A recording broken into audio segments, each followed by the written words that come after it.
this girl here was originally about 12 foot high, and I did cut her legs down.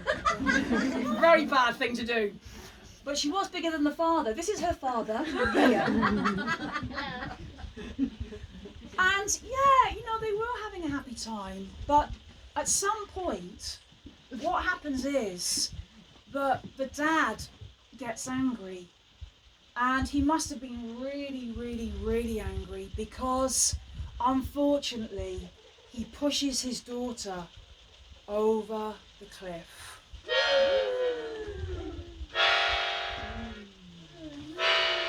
And she falls down, down, down into the very, very cold sea. And it is so cold in that sea that she cannot make her way back up again.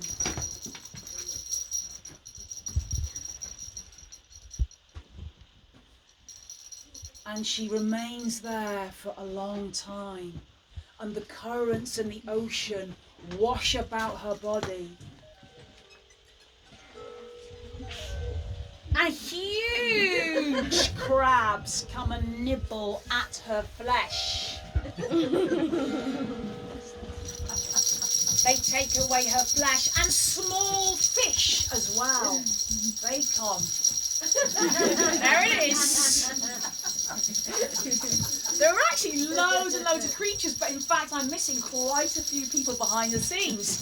So, oh look, there's another incredible creature, a weird one. So the sea is full of amazing creatures, and they all came and they nibbled at her flesh until bit by bit she didn't have any flesh left. And she, in fact, was a skeleton.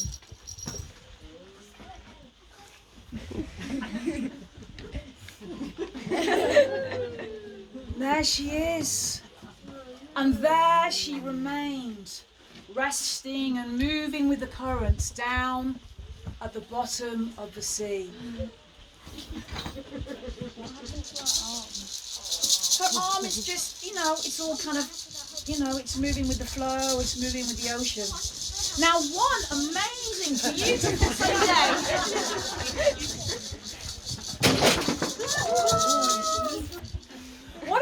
sunny day, a fishing person decides to row out.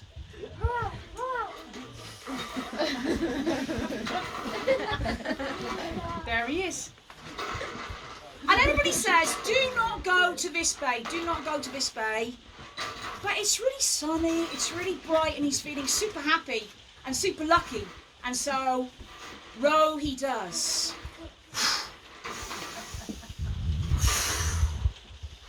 Row he does across the ocean to that beautiful bay. And there he casts down his fishing rod and fishing line. And unfortunately, it hooks upon the rib of the skeleton, who's far, far below. And she does not want to go. She does not want to move. She's been there for a very long time.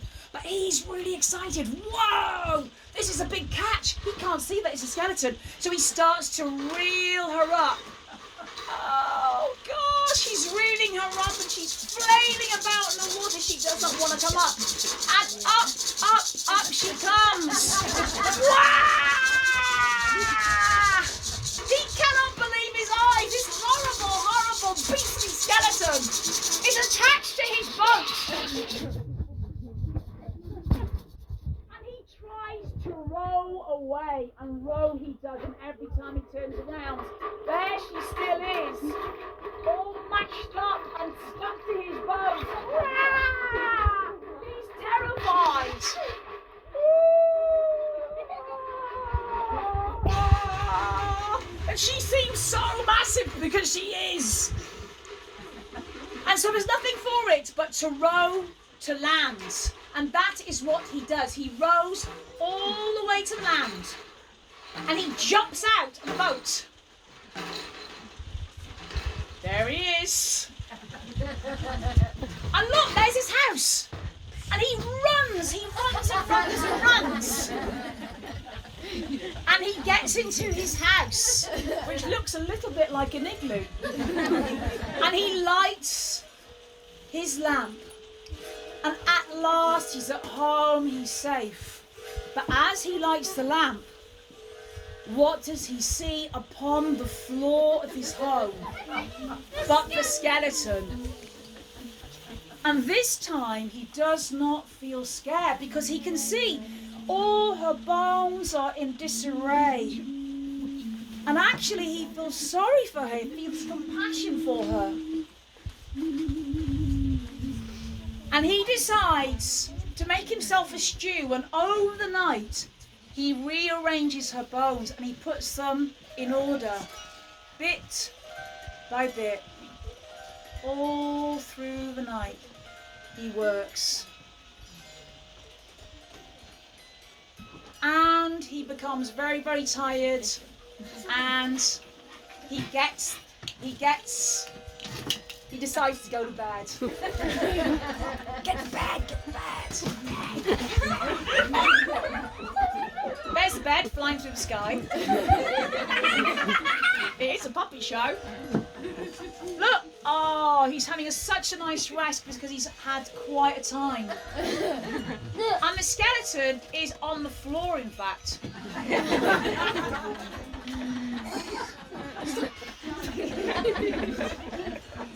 There she is. And the man, he goes to sleep. He goes to sleep, he has a lovely, lovely, beautiful rest. And the skeleton at this point, she's feeling really good. She's been put back in order. And she gets up off the floor and she can hear. She's got very, very sensitive hearing. She can hear his heart beating. And she takes her hands and she puts her hands upon his heart. And she lets the drumming of his heart beat upon her own body, her muscles in her arms, her muscles and her skin in her fingers and her palms, upon her chest and her breasts, her tummy, her legs, her feet, her toenails, her hair and her eyes, her eyebrows and her lips, her ears. She beats upon her whole body, every little bit, including all the blood and the heart herself. And she becomes whole again. Except now she's grown up. She's not a little child. And she sees that the fisherman is dreaming, and he's dreaming, and he's got a tear that's coming from his eye. It's a tear of longing, and she feels so thirsty, and she bends over and she drinks from a tear of longing.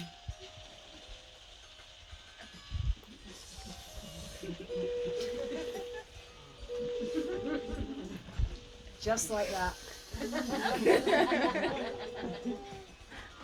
And she herself now is so tired. She's been through a massive transformation.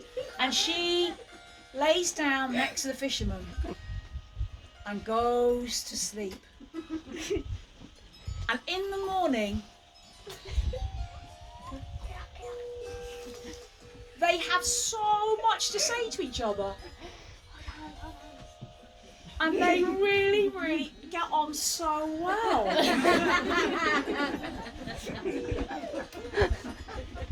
And they're really, really happy. And she decides to stay. And they fish. And they have a veg garden. And they do live happily ever after.